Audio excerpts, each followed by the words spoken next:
નમસ્કાર વિદ્યાર્થી મિત્રો, વાણિજ્ય પત્રવ્યવહાર અને સેક્રેટરીયલ પ્રેક્ટિસ વિષયમાં આપણે પૂછપરછ અને તેના પ્રત્યુત્તરના પત્રોની વાત કરતા હતા. આગળના વિડિયો લેક્ચરમાં આપણે પૂછપરછના પત્રો અને પૂછપરછના પત્રોના નમૂનાના પત્રોનો અભ્યાસ કર્યો હતો. આજે પૂછપરછના પત્રોના પ્રત્યુત્તરો વિશે વાત કરશું. જથ્થાબંધ માલ સામાન ખરીદવાની અપેક્ષાએ ગ્રાહક કે વેપારી એક કરતાં વધુ ઉત્પાદક કે વેચાણકર્તાને પત્રો લખે છે. આપણે બરાબર જાણીએ છીએ કે માલ સામાન ખરીદવાની ઈચ્છાથી પૂછપરછ કરતા પત્રો એ વેપારી એક કરતાં વધુ ઉત્પાદકોને લખે. પછી જે વેપારી કે ઉત્પાદકને ભાવ અને શરતો અનુકૂળ હોય એમને ઓર્ડર આપશે. હવે જ્યારે ગ્રાહક દ્વારા લખાયેલા પત્રોના જવાબરૂપે લખાયેલા પત્રોને પૂછપરછના પ્રત્યુત્તરો કહેવાય. એટલે પૂછપરછનો પત્ર જથ્થાબંધ વેપારી કે ગ્રાહક લખશે. આવો પૂછપરછનો પત્ર જ્યારે ઉત્પાદકને મળશે એટલે ઉત્પાદક એ પૂછપરછના પત્રનો જવાબ આપશે અને પૂછપરછના પત્રોના જવાબ આપતા પત્રને પ્રત્યુત્તરના પત્રો કહેવામાં આવશે. ચાલો, બે બાબતો બરાબર ધ્યાનમાં રાખવાની છે. એક તો પૂછપરછનો પત્ર ગ્રાહક અથવા જથ્થાબંધ વેપારી લખશે અને પૂછપરછના પત્રોના પ્રત્યુત્તરો એ ઉત્પાદક કે વેચાણકર્તા લખશે. માલસામાન વેચનાર આ પ્રકારના પત્રો ગ્રાહકોને લખે છે. આ પત્રો ગ્રાહકને આકર્ષવાનું કામ કરતા હોવાથી આવા પત્રો લખતી વખતે ખૂબ કાળજી રાખવી જોઈએ. એમાં સચોટતા, ત્વરિતતા, ચોકસાઈ, મુદ્દાસર પ્રતિભાવ અને ધંધાકીય કુનેહ દર્શાવવી જોઈએ, જેથી કરી અને પ્રત્યુત્તરના પત્રો વાંચી અને ગ્રાહક ઓર્ડર આપવા માટે પ્રેરાય. એટલે પૂછપરછના પત્રો વેપારની દ્રષ્ટિએ ખૂબ મહત્વ ધરાવે છે. જ્યારે કોઈ પણ પેઢીને પૂછપરછનો પત્ર મળે ત્યારે એમને માલ વેચવાની તક પ્રાપ્ત થાય છે. આ તક ત્યારે જ પરિણામ આપશે જ્યારે વેચાણ કરતા પૂછપરછ કરવામાં આવી હોય એ બધી જ બાબતનો યોગ્ય અને ઝડપી ઉત્તર આપે. ચાલો, જ્યારે કોઈ પણ વેપારીને પૂછપરછનો પત્ર મળે છે એટલે માલ સામાન વેચવાની એમને તક મળે છે. જો પૂછપરછના પત્રનો યોગ્ય વ્યવસ્થિત પ્રત્યુત્તર આપવામાં આવેલો હશે તો પૂછપરછ કરનાર વેપારી એ ઓર્ડર આપવા માટે પ્રેરાશે. એટલે પૂછપરછના પત્રમાં પૂછવામાં આવેલી સઘળી બાબતો પ્રત્યુત્તરના પત્રમાં જવાબરૂપે દર્શાવવી જોઈએ.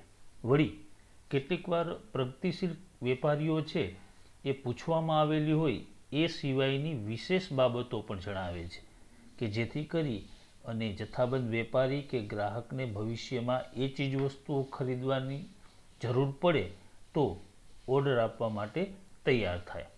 આમ પૂછપરછના પત્રોના પ્રત્યુત્તરો એ વેચાણ પ્રતિનિધિની ગરજ સારે છે. ઘણી બધી વખત પરીક્ષામાં એ સ્વરૂપે પ્રશ્ન પૂછાય કે પૂછપરછના પ્રત્યુત્તરના પત્રો એ વેચાણ પ્રતિનિધિની ગરજ સારે છે, સમજાવો.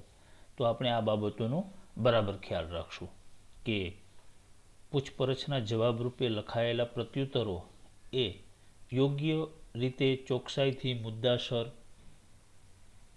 લખાયેલા હશે તો એવા પ્રત્યુત્તરના પત્રો એ સેલ્સમેનનું કામ કરશે. એ પત્રો વાંચીને જ ગ્રાહક માલસામાનનો ઓર્ડર આપવા માટે તૈયાર થશે. એટલે પૂછપરછના પ્રત્યુત્તર આપતા પત્રો એ વેચાણ પ્રતિનિધિની ગરજ સારે છે. ચાલો, હવે પૂછપરછના પત્રોના પ્રત્યુત્તરો માટે ધ્યાનમાં રાખવા લાયક બાબતો. કે જ્યારે પૂછપરછના પત્રોના પ્રત્યુત્તરો આપવામાં આવે છે એવા પત્રો લખતી વખતે કઈ કઈ બાબતોનું ધ્યાન રાખવું જોઈએ. સૌથી પહેલાં પૂછપરછ કરતા પત્રોનો ઉત્તર લખતી વખતે સૌ પ્રથમ પૂછપરછ કરનારે વેચવામાં આવતા અથવા ઉત્પાદન કરવામાં આવતા માલસામાનમાં રસ લીધો છે તે બદલ તેમનો આભાર માનવો જોઈએ. હકીકતમાં એ તમારો ભાવિ ગ્રાહક હોવાથી તેની સાથે શરૂઆતથી જ વિવેકી ભાષામાં અને આપ વલણ દાખવવાની કાળજી લેવી જોઈએ. ચાલો, પૂછપરછના પ્રત્યુત્તરના પત્રો છે એ વિવેકપૂર્ણ ભાષામાં લખાવા જોઈએ, કારણ કે પ્રત્યુત્તરના પત્રોના આધારે જ એ ભાવિ ગ્રાહક બનશે. એટલે પૂછપરછના પત્રોની પૂછપરછના પ્રત્યુત્તરો લખતી વખતે ઉત્પાદકે સૌ પ્રથમ માલસામાન ખરીદવામાં અથવા તો માલસામાનમાં રસ દાખવ્યો છે એ બદલ આભાર માનવો જોઈએ. બીજું, પૂછપરછના પત્રોના પ્રત્યુત્તર આપતી વખતે શરૂઆતમાં ગ્રાહકે લખેલા પૂછપરછના પત્રનો સંદર્ભ ક્રમાંક, તારીખ અવશ્ય દર્શાવવા જોઈએ. પ્રત્યુત્તરના પત્રો લખતી વખતે પૂછપરછના પત્રોમાં જે સંદર્ભ ક્રમાંક અથવા તો તારીખ દર્શાવેલી છે એ સંદર્ભ ક્રમાંક અથવા તો તારીખનો પ્રત્યુત્તરના પત્રમાં ઉલ્લેખ કરવો જોઈએ, જેથી કરી અને પૂછપરછ કરનાર વેપારી કે ગ્રાહકને કયા પૂછપરછના પત્રનો જવાબ મળેલો છે એ સરળતાથી સમજી શકે. એટલે બે બાબતો અહીંયા ધ્યાનમાં રાખવા લાયક છે. એક તો પ્રત્યુત્તરના પત્રો લખતી વખતે વિવેકપૂર્ણ ભાષાનો ઉપયોગ કરવો જોઈએ. ઉપરાંત ઉત્પાદનો કે માલસામાનમાં રસ દાખવ્યો એ બદલ આભાર વ્યક્ત કરવો જોઈએ. બીજી બાબત, શરૂઆતમાં ગ્રાહકે લખેલા પૂછપરછના પત્રનો સંદર્ભ ક્રમાંક અને તારીખ દર્શાવવા જોઈએ. ત્યાર પછી પૂછપરછના પત્રો શક્ય હોય તેટલા ઝડપી પ્રત્યુત્તર આપવા જોઈએ. જો માલસામાન ઉપલબ્ધ ન હોય અથવા પૂરો પાડી શકાય તેમ ન હોય તો તે અંગેનું કારણ બતાવી અને તાત્કાલિક પ્રત્યુત્તર આપવો જોઈએ. આમ કરવાથી ગ્રાહક એટલે કે પૂછપરછ કરનાર પર સારી છાપ ઊભી થશે. ચાલો, પૂછપરછના પત્રોના જવાબો એટલે કે પ્રત્યુત્તરના પત્રો ઝડપથી લખાવવા જોઈએ. એવું ન હોવું જોઈએ કે માલસામાન ઉપલબ્ધ નથી એટલે પૂછપરછના પત્રોના પ્રત્યુત્તરો ન આપવામાં આવે. જો માલસામાન ઉપલબ્ધ ન હોય અથવા તો પૂરો પાડી શકાય એમ ન હોય તો પણ એમનું કારણ બતાવી અને પૂછપરછના પત્રોના પ્રત્યુત્તરોના પત્રો તાત્કાલિક લખાવવા જોઈએ, જેથી એક વેપારી પેઢી તરીકેની છાપ ગ્રાહકના મનમાં સારી ઊભી થાય. આ પત્રની સાથે માલસામાન કઈ વિશાળ શ્રેણીમાં ઉપલબ્ધ છે, એની અન્ય કોઈ લાક્ષણિકતાઓ છે કે નહીં તે દર્શાવતું સૂચિપત્ર મોકલવું જોઈએ. ચાલો, જે માલસામાન અંગે પૂછપરછ કરવામાં આવી છે એ માલસામાનમાં ઉપલબ્ધ તમામ શ્રેણીઓ અથવા તો એમની લાક્ષણિકતાઓ દર્શાવતું એક સૂચિપત્ર પ્રત્યુત્તરના પત્ર સાથે મોકલવું જોઈએ. જો શક્ય હોય તો ચીજવસ્તુ કે માલસામાનના નમૂનાઓ મોકલવા જોઈએ. અનુકૂળ હોય તો પ્રત્યક્ષ નિદર્શનની વ્યવસ્થા ગોઠવવી જોઈએ.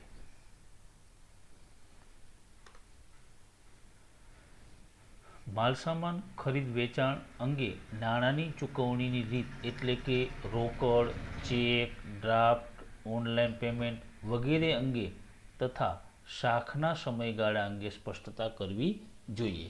ચાલો, પ્રત્યુત્તરના પત્રોમાં નાણાંની ચૂકવણીની રીતો અંગે પણ સ્પષ્ટતા કરવી જોઈએ. એટલે કે નાણાં રોકડમાં સ્વીકારવામાં આવશે, ચેકથી, ડ્રાફ્ટથી કે ઓનલાઈન પેમેન્ટ કરવાનું રહેશે એ અંગે પ્રત્યુત્તરના પત્રમાં સ્પષ્ટતા કરવી જોઈએ.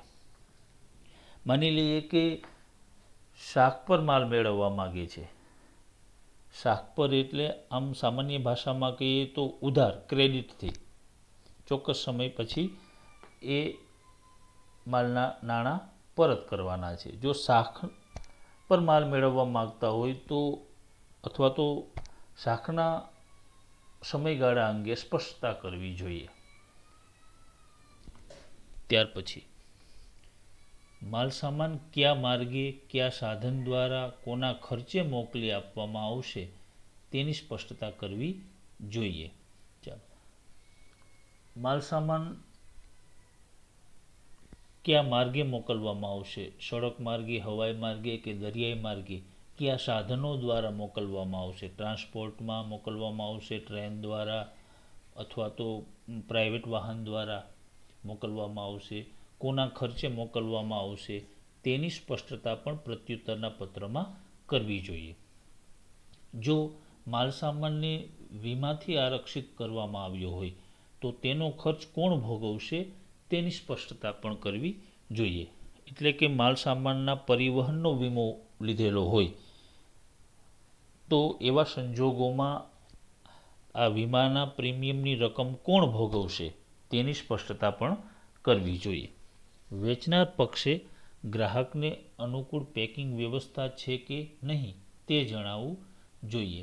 જો પૂછપરછના પત્રમાં ગ્રાહકે કોઈ વિશિષ્ટ અથવા તો ચોક્કસ પેકિંગ અંગે પૂછપરછ કરેલી હોય તો વેચનારે ગ્રાહકને અનુકૂળ પેકિંગની વ્યવસ્થા થશે કે નહીં તે અંગે પણ સ્પષ્ટ જણાવવું જોઈએ. ચોક્કસ સમયગાળામાં માલસામાનની ઉપલબ્ધતા કરવામાં સમર્થ છો કે નહીં તેની સ્પષ્ટતા કરવી જોઈએ. ચાલો, પૂછપરછના પત્રમાં ક્યારે માલસામાન જોઈએ છે એ અંગેની સ્પષ્ટતાના પ્રત્યુત્તરમાં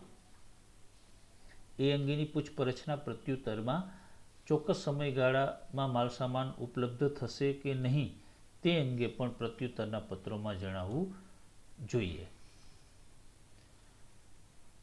પૂછપરછ કરનારે બધા જ મુદ્દાઓની માહિતી ઉપરાંત ગ્રાહકને દરેક તબક્કે ઉત્તમ સેવાઓ પૂરી પાડવામાં આવશે એ અંગે ખાતરી આપવી જોઈએ. ચાલો, પૂછપરછના પત્રમાં જે બાબતો અંગે પૃચ્છા કરેલ છે એ તમામ મુદ્દાઓની માહિતી આપવી જોઈએ. આ ઉપરાંત એ પણ ખાતરી આપવી જોઈએ કે વેચાણના તમામ તબક્કે ગ્રાહકને ઉત્તમ સેવાઓ પૂરી પાડવામાં આવશે. એટલે કે વેચાણ કર્યા પછી પણ ઉત્પાદક તરફથી સંપૂર્ણ સુવિધાઓ અથવા તો સંપૂર્ણ સેવાઓ પૂરી પાડવામાં આવશે. પૂછપરછના પત્રોમાં જે બાબત વિશે પૂછપરછ કરવામાં આવી હોય તે અંગે આકર્ષક દરખાસ્તો રજૂ કરવી જોઈએ. ચાલો, પ્રત્યુત્તરના પત્રોમાં જે ઉત્પાદનો વિશે પૂછપરછ કરવામાં આવી છે એ ઉત્પાદનો અંગે આકર્ષક દરખાસ્તો, જેને આપણે કહીએ છીએ કે ડિસ્કાઉન્ટ ઓફર, રજૂ કરવી જોઈએ. દાખલા તરીકે અમુક જથ્થામાં માલ સામાન ખરીદવામાં આવશે તો વધારાનું 10% વળતર મળશે. 1 મહિનામાં 50 એકમોનું વેચાણ થશે તો 5% વધારાનું વળતર મળશે. આવી આકર્ષક ઓફરો મૂકવી જોઈએ જેથી કરી અને ગ્રાહક એ માલ સામાનનો ઓર્ડર આપવા માટે પ્રેરાય. જો આવી કોઈ વિશિષ્ટ ઓફરો કે સ્પેશિયલ ઓફરો હોય તો એ અંગે પણ પ્રત્યુત્તરના પત્રોમાં બાબતો દર્શાવવી જોઈએ. પત્રના અંતભાગનું લખાણ એ ગ્રાહક માટે અસરકારક હોવું જોઈએ કે જેથી કરી અને ગ્રાહક ઓર્ડર આપવા માટે તૈયાર થાય. આટલી બાબતો છે એ પૂછપરછના પત્રો લખતી વખતે ધ્યાનમાં રાખવાની બાબતો હોય. ત્યાર પછી આપણે આવા પૂછપરછના પત્રોના પ્રત્યુત્તરોના જે પત્રો છે એ પત્રોના નમૂનાના પત્રોનો અભ્યાસ કરશું. અહીંયા ગુજરાત ટી ડેપો અમદાવાદને ચાની ગુણવત્તા અને ભાવ વિશે પૂછપરછ કરતો પત્ર મળ્યો છે. તેનો યોગ્ય જવાબ આપતો પત્ર લખવામાં આવશે. ચાલો, કેવી રીતે લખવાનું છે આપણે જોઈ લઈએ. અહીંયા ગુજરાત ટી ડેપો 55 આદર્શ કોમ્પ્લેક્સ, ચોખા બજાર, કાલુપુર, અમદાવાદ 27મી માર્ચ 2016 અને તપસ્વી ટી ડેપોને પ્રત્યુત્તરનો પત્ર લખે છે. એસટી રોડ, કલોલ, જે રીતે આપણે તમામ વાણિજ્યક પત્રોમાં સરનામું અને આંતરિક સરનામું લખીએ છીએ એ પ્રકારે સરનામું લખવાનું રહેશે. શ્રીમાન, આપના તારીખ 24મી માર્ચ 2016નો પૂછપરછનો પત્ર મળ્યો. આ પત્ર દ્વારા તમે અમારા દ્વારા વેચાતી વિવિધ પ્રકારની ચાની પ્રોડક્ટ્સમાં રસ દાખવ્યો છે તે બદલ આભાર. ચાલો, પ્રત્યુત્તરના પત્રોમાં પહેલા પેરેગ્રાફમાં પૂછપરછના પત્રનો સંદર્ભ અને તારીખ દર્શાવવી જોઈએ અને ઉત્પાદનો ખરીદવામાં અથવા તો ઉત્પાદનોમાં રસ દાખવ્યો એ બદલ આભાર વ્યક્ત કરવો જોઈએ. અહીંયા તારીખનો ઉલ્લેખ કરેલો છે અને આભાર પણ વ્યક્ત કરેલો છે. ઊંચી ગુણવત્તા અને વ્યાજબી કિંમતના લીધે અમારી ચા ગુજરાતના ઘણા બધા શહેરોમાં અને વિસ્તારોમાં લોકપ્રિય બની છે, જેના નમૂના અમે અલગથી પોસ્ટ પાર્સલમાં મોકલીએ છીએ.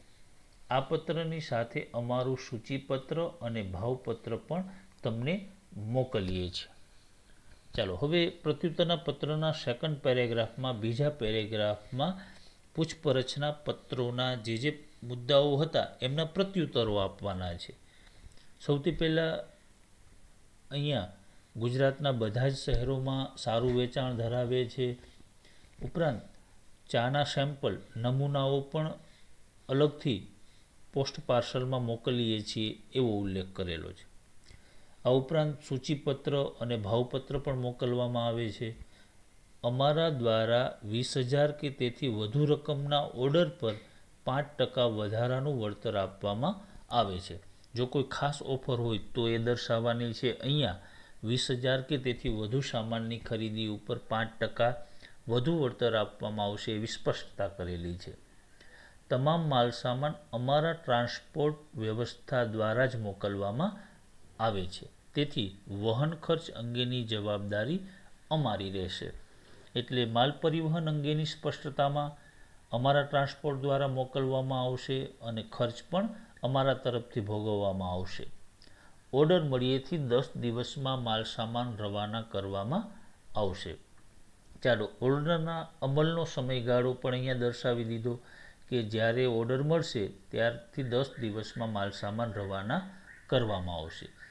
બિલની સંપૂર્ણ રકમ બિલની તારીખથી 1 મહિના સુધીમાં ડ્રાફ્ટથી ચૂકવવાની રહેશે.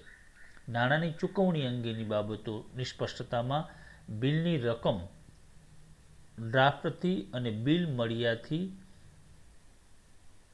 1 મહિનાની અંદર ચૂકવવાની રહેશે.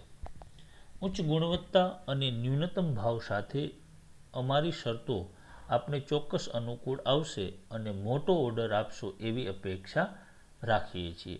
લાસ્ટ પેરેગ્રાફમાં ઉત્પાદનો વિશેની ખાતરી આપવાની છે અને ભવિષ્યમાં મોટો ઓર્ડર આપશો એવી અપેક્ષા સાથે પત્રને પૂર્ણ કરવાનો રહેશે. એટલે લાસ્ટ પેરેગ્રાફ ઓર્ડર આપવા માટે ગ્રાહક પ્રેરાય એ પ્રકારનો લખાવવો જોઈએ. આપનો વિશ્વાસુ મેનેજર, એમનું નામ અને એમની સિગ્નેચર. બીજી એક અગત્યની બાબત અહીંયા બિડાણને ધ્યાનમાં રાખવાની છે. પ્રત્યુત્તરના પત્રમાં બિડાણનો ઉલ્લેખ કરવાનો છે. બિડાણમાં તો અહીંયા અગાઉ ઉલ્લેખ કરેલો હતો કે આ સાથે અમે સૂચિપત્ર અને ભાવપત્રક મોકલીએ છીએ, એટલે અહીંયા બિડાણમાં સૂચિપત્ર અને ભાવપત્ર લખવાનું રહેશે. ચાલો, બીજા પત્રનો અભ્યાસ કરીએ. તો ફર્નિચરની ખરીદી માટે ભાવપત્રક અને અન્ય શરતો મંગાવતો પત્રનો મુદ્દાસર માહિતી આપતો જવાબપત્ર એટલે કે પ્રત્યુત્તરનો પત્ર. જય Hind furniture Mart, 17 Shivam complex, palace road, Patan. એમનું ઈમેલ એડ્રેસ, એમનો ટેલિફોન નંબર અને તારીખ 25મી એપ્રિલ 2016. અહીંયા તારીખને પણ ધ્યાનમાં રાખશું, કારણ કે આપણે પ્રત્યુત્તરના પત્રો લખીએ છીએ અને પ્રત્યુત્તરના પત્રના પ્રથમ પેરેગ્રાફમાં જ આપણે પૂછપરછના પત્રનો તારીખ અને સંદર્ભ નંબર લખવાના હોય છે. એટલે અહીંયા 25મી એપ્રિલ 2016ના રોજ પત્ર લખાય છે, તો પૂછપરછનો પત્ર એ પહેલાંની તારીખોમાં લખાયેલો હશે. અહીંયા કઈ તારીખે લખાયેલો છે? 20મી એપ્રિલ 2016. ચાલો હવે શરૂ કરીએ. આદર્શ નિવાસી છાત્રાલય, સહયોગ ડેરી, પોસ્ટ ખેરાલુ, જિલ્લો મહેસાણા. શ્રીમાન, ફર્નિચરની ખરીદી માટે ભાવતાલ મંગાવતો આપનો તારીખ 20મી એપ્રિલ 2016ના પત્ર મળ્યો તે બદલ આપનો આભાર. તમે અમારા ઉત્પાદન કરવામાં આવતા ફર્નિચરમાં રસ દાખવ્યો તે જાણીને આનંદ થયો. આપના પત્રમાં દર્શાવ્યા મુજબના ફર્નિચરની ખરીદી માટે અત્યારના ભાવ અને શરતો આ મુજબ છે. પછી ભાવ, શરતો, નાણાંની ચૂકવણી, પરિવહન અંગેની બધી જ બાબતોનો આપણે ઉલ્લેખ કરવાનો છે. સૌથી પહેલાં અહીંયા ભાવ દર્શાવેલા છે કે લાકડાની ખુરશી 1200 રૂપિયા પ્રતિ નંગ, લાકડાના ટેબલની સાઇઝ 4x2 ફૂટ અને 2200 રૂપિયા પ્રતિ નંગ, લોખંડનો પલંગ 6x2.5 ફૂટ અને પ્રતિ પલંગની કિંમત 3200 રૂપિયા. લોખંડના તિજોરી કબાટ જેમનું માપ 6x3 ફૂટ રહેશે અને 4200 રૂપિયા પ્રતિ નંગ ભાવ રહેશે. એટલે જે ઉત્પાદનોના ભાવ વિશે પૂછપરછ કરવામાં આવેલી હતી એમના પ્રત્યુત્તરો આપવામાં આવ્યું છે. પછી વળતર અથવા તો સ્પેશિયલ ઓફર, ભાવ પર 20%, એટલે કે ભાવપત્રક પર દર્શાવેલી કિંમતના પર 20% વળતર ચૂકવવામાં આવશે. નાણાંની ચૂકવણી, ઓર્ડર સાથે 50% નાણાં ચેકથી અને બાકીના 50% માલસામાન મળ્યાના 1 મહિનામાં રોકડેથી. ચાલો, નાણાંની ચૂકવણીની શરતો દર્શાવેલી સ્પષ્ટતા છે કે જ્યારે ઓર્ડર આપવામાં આવે ત્યારે 50% રકમ ચેકથી ચૂકવવામાં આવશે અને 1 મહિના પછી ડ્રાફ્ટથી બાકીની 50% રકમ ચૂકવવાની રહેશે. માલસામાન ક્યારે પૂરો પાડવામાં આવશે? તો માલસામાનની ડિલિવરી તો ઓર્ડર મળ્યા પછીના 10 દિવસમાં. માલસામાન વહન તો અમારા વાહન દ્વારા અને અમારા ખર્ચે. અન્ય નોંધ પણ અહીંયા દર્શાવેલી છે કે જે શરતો દર્શાવવામાં આવેલી છે, એટલે કે ભાવ, વળતર, નાણાંની ચૂકવણી, માલસામાનની ડિલિવરી, એ શરતો 30 દિવસ સુધી માન્ય રહેશે. એટલે કે તમારા દ્વારા જો 30 દિવસમાં ઓર્ડર આપવામાં આવશે તો જ આ શરતો માન્ય રહેશે. આપના મોટા ઓર્ડરને ધ્યાનમાં રાખીને મહત્તમ વળતર સાથે શાખની સગવડ કરી આપેલ છે. અમને આશા છે કે અમારા ભાવ અને શરતો સ્વીકારી આપ ઝડપથી ઓર્ડર આપશો. લાસ્ટ પેરેગ્રાફમાં મોટા ઓર્ડરને ધ્યાનમાં રાખી અને વળતર અને શાખ આપેલી છે. ઉપરાંત એવી પણ આશા છે કે આપને અમારા ભાવ અને શરતો અનુકૂળ હશે અને આપ ઝડપથી ઓર્ડર મોકલશો. આપનો વિશ્વાસુ XYZ માલિક. એટલે આપણે પત્રના સમાપન બાબતે પણ બરાબર ધ્યાન રાખશું. ચાલો, પૂછપરછના પત્રોના પ્રત્યુત્તરોના પત્રોનો એક વધારાનો અભ્યાસ આપણે કરીએ. તો નેશનલ સાયકલ કંપની દિલ્હીને તેમની તાજેતરમાં બજારમાં મૂકેલી સુપરસ્પીડ સાયકલ અંગે પૂછપરછ કરતો પત્ર મળ્યો અને તેનો યોગ્ય પ્રત્યુત્તર લખો. ચાલો, એટલે આપણે સાયકલ અંગેની પૂછપરછ પત્રનો પ્રત્યુત્તર આપવાનો પત્ર લખવાનો છે. National cycle company, MG road, Chandni Chowk, નવી દિલ્હી. ઈમેલ એડ્રેસ, એમનું ફોન નંબર, 10મી મે 2016. સંદર્ભ આપનો તારીખ 30મી એપ્રિલ 2016નો પત્ર. એટલે પૂછપરછનો પત્ર કઈ તારીખે લખાયેલો? તો 30મી એપ્રિલ 2016ના રોજ પત્ર લખાયેલો છે. અને આપણે પ્રત્યુત્તરના પત્રોમાં પૂછપરછના પત્રોનો સંદર્ભ લખીએ છીએ અને ઉત્પાદન કે માલ સામાનમાં રસ દાખવ્યો એ બદલ આભાર વ્યક્ત કરીએ છીએ. એટલે અહીંયા આપના સુપરસ્પીડ સાયકલ અંગેની પૂછપરછના પત્ર બદલ આભાર અહીંયા પૂછપરછના પત્રનો સંદર્ભ તો બતાવી દીધો, અહીંયા આભાર વ્યક્ત કરે છે. અત્રે જણાવી દઈએ કે સુપરસ્પીડ સાયકલના વિવિધ મોડલ અમે બજારમાં મૂક્યા છે. બાળકો, યુવાનો, યુવતીઓ, વયસ્કો માટેના તથા કસરત માટે ઉપયોગી થાય તેવા અમારા સુપરસ્પીડ સાયકલના વિવિધ મોડલને બજારમાં ગ્રાહક તરફથી સારો પ્રતિસાદ મળેલો છે. એટલે પોતાના ઉત્પાદનોની વિગતો અહીંયા દર્શાવવામાં આવે છે. આ પત્રની સાથે ઉપર દર્શાવેલ તમામ મોડલ વિશે વિગતે માહિતી આપતું માહિતી પત્રક બીડેલ છે. એટલે સુપરસ્પીડ સાયકલના વિવિધ મોડલો, એમની વિશેષતાઓ, એમના ભાવો અંગેનું એક સૂચિપત્ર આ સાથે મોકલી આપવામાં આવેલ છે. આપણા મોટા ઓર્ડરને ધ્યાનમાં રાખીને વ્યાજબી કિંમત, ઉદાર શરતો અને શાખની સગવડ કરી આપીશું. જો આપને જરૂરિયાત જણાય તો અમારા વેચાણ પ્રતિનિધિને રૂબરૂ મળવા માટે બોલાવશો. કે જો આપ મોટા ઓર્ડર આપશો તો મોટા ઓર્ડરને ધ્યાનમાં રાખીને વ્યાજબી કિંમત ઉપરાંત શાખની સગવડ કરી આપવામાં આવશે. અને જો આપ જણાવશો તો અમારા વેચાણ પ્રતિનિધિ એટલે કે સેલ્સમેનને રૂબરૂ મળવા માટે મોકલવામાં આવશે. આપનો વિશ્વાસુ XYZ અને વેચાણ પ્રબંધક. અહીંયા બિડાણ પત્રમાં દર્શાવ્યા મુજબ અહીંયા પત્રમાં દર્શાવવામાં આવેલું છે સચિત્ર માહિતી પત્ર એટલે કે સૂચિપત્ર આ સાથે બિડાણમાં લખવાનું છે. તો અહીંયા આપણે પૂછપરછ અને એમના પ્રત્યુત્તરોના પત્રોનો અભ્યાસ કર્યો. પૂછપરછનો પત્ર ગ્રાહક કે જથ્થાબંધ વેપારી લખશે અને એમના પ્રત્યુત્તરો ઉત્પાદક કે વેચાણકર્તા પેઢી લખશે. આવા પત્રો લખતી વખતે ખાસ બાબતોનું ધ્યાન રાખવું પડે, જે બાબતો આપણે આ પાઠમાં બરાબર વિગતે જોઈએ.